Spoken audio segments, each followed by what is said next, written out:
Halo Jabro Tim. Ada sesuatu yang lagi rame nih. Lu harus kasih dia kesempatan lagi. Di atas kertas lo semuanya harusnya menang. Ada bahasan yang paling ditunggu-tunggu.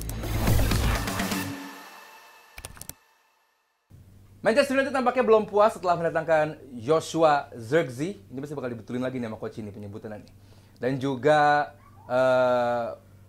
Lenioro di belakang. Katanya juga Ugarte juga udah sedikit lagi. Tetap MU bakal terus-menerus mendatangkan pemain untuk memperbaiki tim biar nggak malu kayak musim lalu. Coach, Kenapa semua banyak host itu nama itu harus diinggriskan? wah yang bener gimana? Bukan soal host ya, gue takut salah makanya gue memperbaiki. Nih, Joshua Zirkzee bukan? Zirkzee itu kan Inggris sih. Zirkzee. Zirkzee. Zirkzee, oh gue pikir double E ya berarti. Enggak, Zirkzee. Zirkzee, Yo apa Jo? Apa? Joshua apa Joshua? Joshua. Joshua bener kan? Ya, at least Joshua-nya bener. Gimana lu lihat? Ya di bolonya dia oke lah, versatile banget. Di MU gimana coach dengan Ten Hag? Zirkzee ini. Nah, dengan hadirnya Zirkzee yang jelas Ten Hag punya beberapa opsi untuk bermain. Ya, Dua apa aja? striker, satu di belakang 4-2-3-1, 4-4-2, 3-4-3, 3 back? ya. Jadi ini yang pembelian pemain dia itu kan dia pengen lebih versatile. Karena kalau lu punya asumsi Amad Diallo bagus ya, Bagus. konsisten. Ya. Terus lu punya Sancho di kanan, di kiri ada Rashford sama Garnacho. Lu bisa main 3-4-3. Oke, butuh etos kerja kan kalau mereka mau kerja keras. Jadi dengan hadirnya Zirkzee ini punya, apakah goal getter? Gue nggak yakin. Jujur aja, kalau cari striker yang bisa cetak 20 gol semusim atau 15 gol semusim, Bukan Zirkzee. nggak yakin, bukan tapi nggak yakin. Kan kita nggak tahu Ya. adaptasi dia seperti apa. Gimana?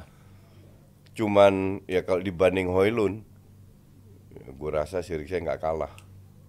Walaupun beda tipe juga. Iya. Ya. Tapi Højlund kan sekarang juga disuruh kemana-mana. Cuman mungkin dengan hadirnya Zirkzee, apakah dia kalau lu mainkan dua-duanya ya satunya jadi free Roaming. roll, terus Bruno di belakang atau Bruno lu geser ke kanan, terus Zirkzee di belakangnya Højlund dengan Casemiro Maino, Kiri Rashford. kiri Rashford Garnacho, dua-dua nggak jelas juga. Jadi untuk gue sih ya PR-nya United itu masih banyak. Apa aja coach yang paling fundamental PR-nya MU Ya ini? kan gue bilang 70% pemain harus dibuang, itu harus Sulit, diganti, nggak mungkin kan? Sulit. Ya sekarang satu aja belum gue salah. Emang siapa yang dijual?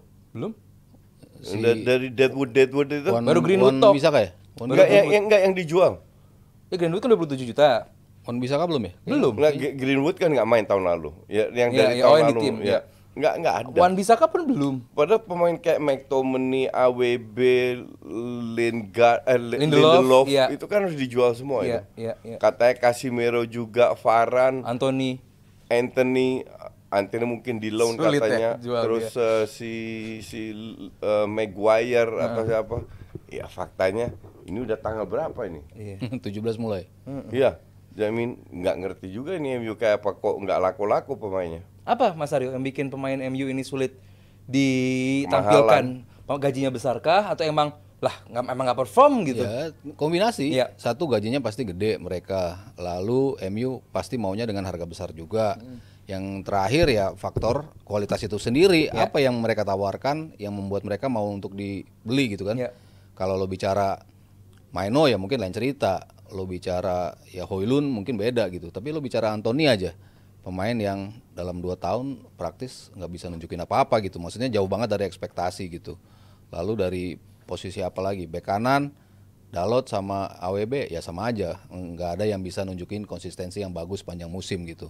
Dalo mendingan dikit lah Dalo ya. Ya Dalo oke lah dalam terutama dalam nyerang ya. Iya. Sementara si AWB cuma bisa bertahan doang gitu kan. Tapi dari sisi serangan dia nggak bisa bantu apa-apa gitu. Jadi sulit emang kalau lo menawarkan dia talase sejumlah pemain. Tapi lo lihat, coba gue lihat dong penampilan dia musim lalu. Ya nggak ada yang bisa dibanggain kan. Bener. Yang bagus ya Garnacho oke, Oke lah. Bruno oke. selebihnya kan sama sekali nggak konsisten gitu sepanjang musim. Jadi sulit juga untuk berharap mereka bisa dibeli dengan cepat gitu. Ya kecuali lo bener-bener banting harga dan mereka mau nurunin gaji, ya mungkin akan dilirik pemain-pemain itu. Cuman kalau at this point dengan gaji yang sangat besar, dengan duit yang diinginkan United juga besar, ya gue rasa akan sulit untuk membuat mereka ke Lego dengan cepat. The problem is untuk tim barunya nanti yang nentuin gajinya bukan MU ya, agent playernya sendiri. Iya. Jadi pasti kan, di MU gue segini gitu kan, nggak mau juga nurunin harga gitu. Nah, ini ada update soal David De Gea yang katanya gue dapet statement dia bilang mau balik lagi ke MU kalau Ten Hag cabut. Kayaknya nggak mungkin lah Ten Hag cabut ya, lagi dikasih kepercayaan juga sama si Ineos. Iya, nggak mungkin. Dan dia bilang kalau misalnya Ten Hag masih di situ, ya gue memilih pensiun dari sepak bola atau menghabiskan musim-musim terakhir kalau nggak di Arab Saudi di Amerika Serikat gitu. Jadi emang Eropa gue rasa udah nggak ada tempat buat dia, terutama di tim-tim yang gede ya. Tim-tim yang gede gue rasa udah nggak mau jasa dia. Jadi ya ke United pun ya Ten Hag baru nambah 1 tahun kan, gue rasa nggak mungkin juga gitulah untuk berharap dia cabut gitu. Jadi gue rasa dia juga nggak ada tempat di United. Lo Koci punya pendapat soal statement David De Gea tadi? Enggak, udah pensiun aja lo. Ya mau gimana lagi? Atau dia lucu kayak begini. Gue tadi pagi itu posting statement di IG gue, di story, statement dari Sir Alex. Kalau ada pemain merasa dirinya lebih besar daripada klub dan pelatih, ya ada yang salah. Dan kasusnya kayak begini. Walaupun gue tetap merasa dulu De Gea salah satu kiper yang terbaik. Setuju. Ya. Tapi ya kembali lagi ke attitude. Ten Hag ini kan menggeser dia bukan tanpa alasan. Iya kan? Bukan karena like or dislike. Karena ada beberapa hal yang lu nggak perform. Dan nampaknya lu nggak mau belajar atau nggak bisa atau gimana. Ten Hag ini kan bertindak atas kepentingan klub. Jadi kalau ada pemain bilang gitu ya lucu aja untuk gue. Oke, Koci, mending pensiun aja lah. Ya, kita doakan lah kita bakal seperti apa ini David De Gea. Koci, minggu-minggu lalu kita lagi bahas juga soal nih MU sekarang cara pendekatan pemain, transfer, dealing dengan pemain ini beda, udah bukan lagi MU yang asal beli dalam tanda kutip gitu. Lu lihat Ineos cara kerjanya sekarang gimana dengan si Dan Ainsworth juga? Ya nggak bisa kita nilai. Bahwa ada perubahan iya, tapi apakah perubahan itu bagus atau nggak bisa kita nilai. I mean Arsenal beli Calafiori 34 juta pounds, mereka beli Euro 60 juta. Bocah 18 tahun, bocah 18 tahun kan 50% beli kucing dalam karung. Amad Diallo dibeli 40 juta. 3 tahun baru 3 match terakhir yang agak lumayan. Apakah dia belum tentu juga. Jadi ini semua masih meraba apakah dia pembelian bagus atau enggak. Kalau dia bisa perform kayak Varane, ya pembelian bagus. Tapi kalau 3 tahun ke depan gitu-gitu aja, time will tell berarti ya. Ya, time will tell. Untuk gue sih sangat gambling beli pemain muda terlalu mahal. Maksud gue yang gue pengen apresiasi dari tim negonya MU adalah sekarang MU nggak lagi nunggu deadline day. Berubah betul. Ada perubahan iya.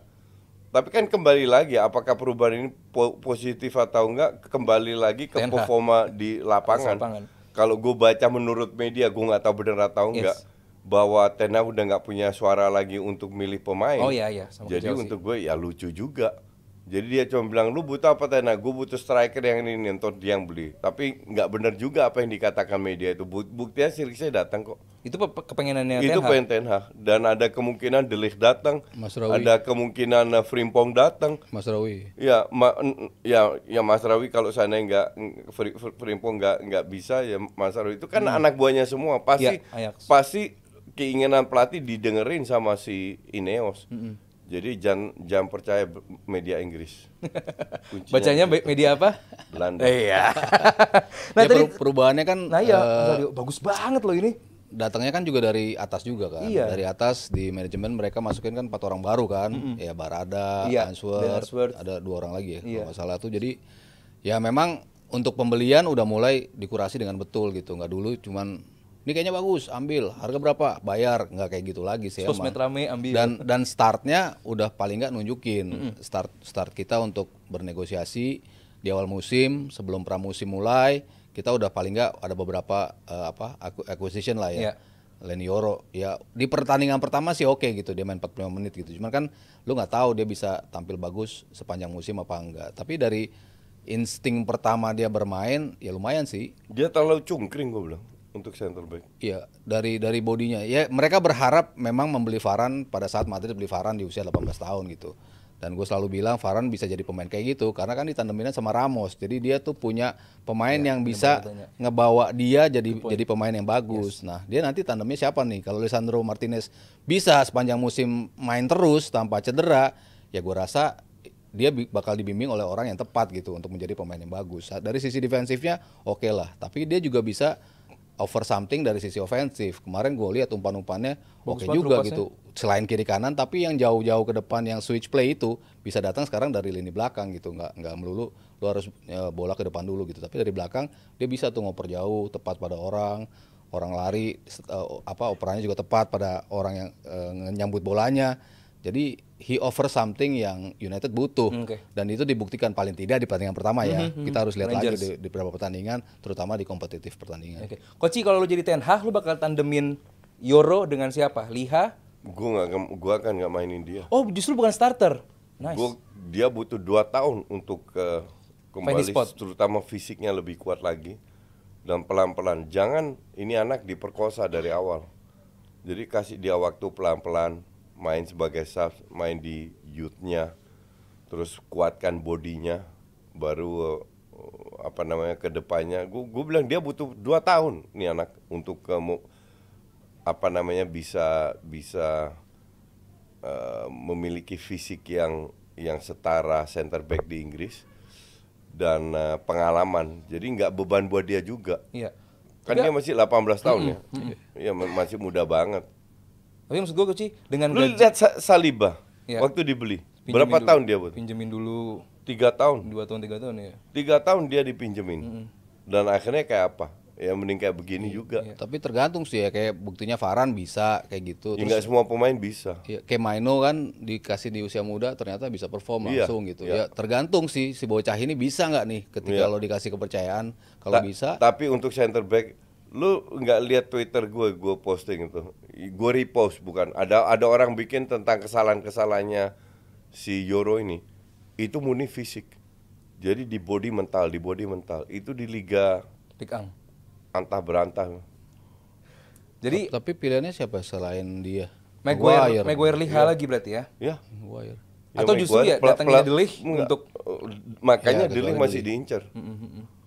Jadi dia menjadi pelapisnya lah, pelan-pelan digantikan pelan-pelan masuk. Kayak Kwanzaa lah ya di Liverpool. Iya, kayak Kwanzaa dulu. Kwanzaa bedanya dipinjemin. Iya. Dia stay. Nah, mungkin ya peran hebatnya Arteta, dia bisa minjemin Saliba keluar, kasih pengalaman, itu juga harus bisa juga dicoba sama Ten Hag di MU, atau justru oke, lu dari muda dijadiin starter di sini. Bisa juga. Gitu kan. Itu kan selera pelatih. Iya, cuman kalau di mata Koci enggak lah, ini harus butuh jam terbang lagi. Oke, ada Ugarte yang belum menemukan titik terang, ada nama baru yaitu lagi-lagi Rabiot.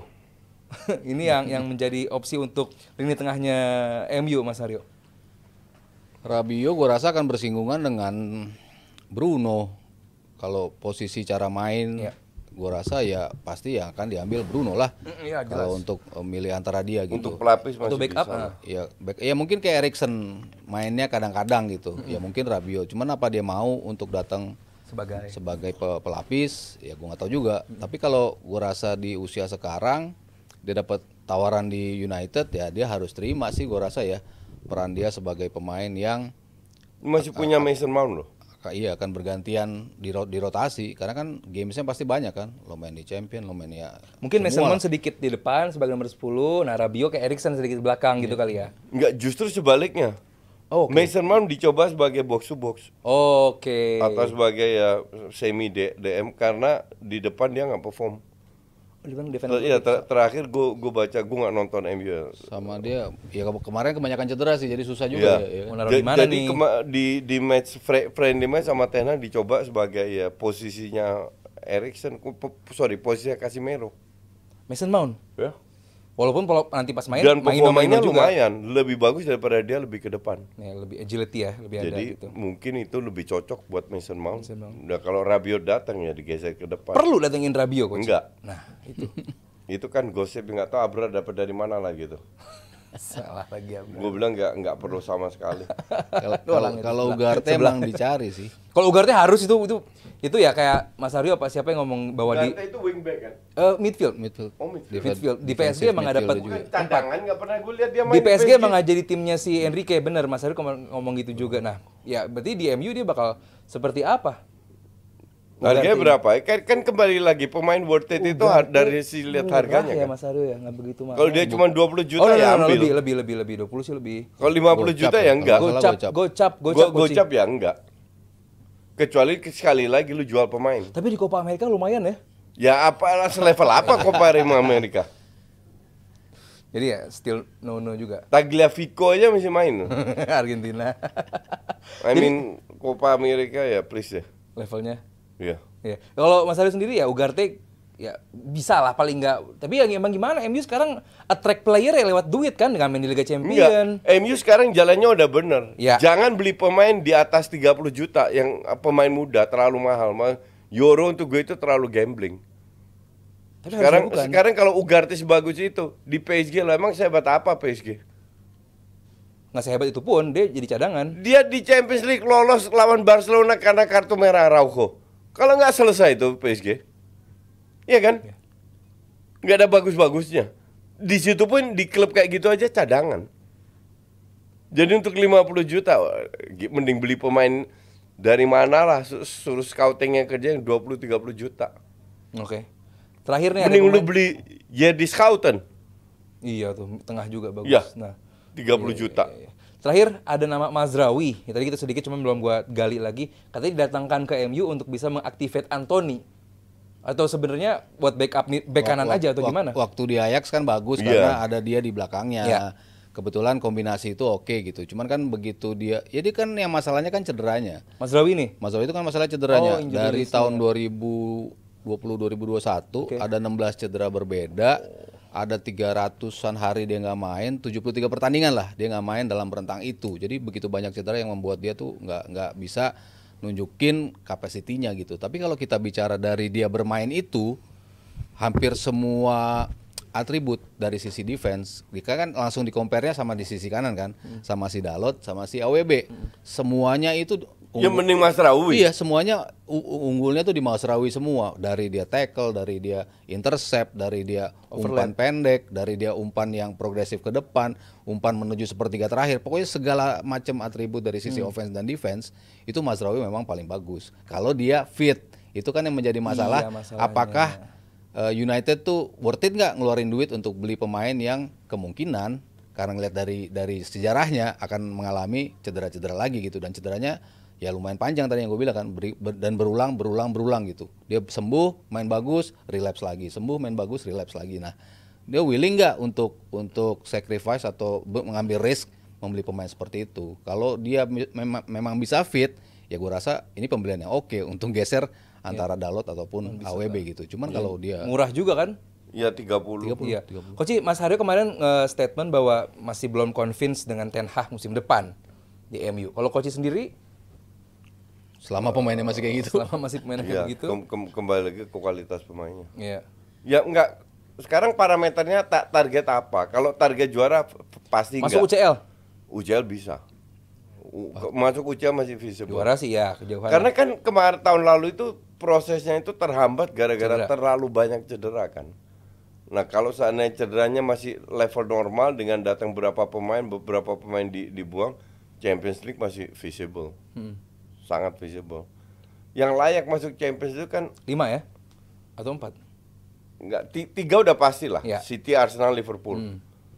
Chelsea masih tanda tanya besar kan dengan pelatih baru. Ya, MU juga tanda tanya, tapi gue nggak ngelihat Aston akan bersaing juga di atas. Aston Villa Coach. Enggak, gue lihat Aston Villa turun, malah justru Spurs di bawah si Postecoglou ini. Lihat pembelian pemainnya siapa. Kalau pembelian pemain yang dia inginkan bisa ngeri juga ini, ngerti nggak? Tapi ya antara Chelsea MU pada saat ini gue bilang MU. lo lebih yakin Slot di Liverpool dibandingkan Ten Hag? Ya, Eh? karena timnya udah jadi, tinggal terusin, nggak perlu dirombak. Kalau Ten Hag kan banyak yang dirombak. Kalau Liverpool ya slot bodoh kalau ngerombak semua yang udah jadi. Walaupun mungkin nggak sebagus, walaupun tim Liverpool nggak konsisten juga, tapi at least pemainnya udah jadi kan. Iya, positioningnya udah jelas siapa aja. Iya, kalau si Ten Hag kan bener-bener rombak total. Berapa kali dirombak-rombak nggak jadi-jadi. 24 ya kan lah di lini belakang, Iya. backnya pairingnya itu tuh. Pairing. Iya.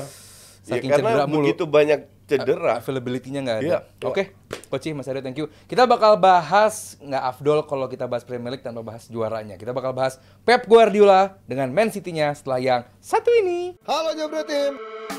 Ada sesuatu yang lagi rame nih. Lu harus kasih dia kesempatan lagi. Di atas kertas lo semuanya harusnya menang. Ada bahasan yang paling ditunggu-tunggu.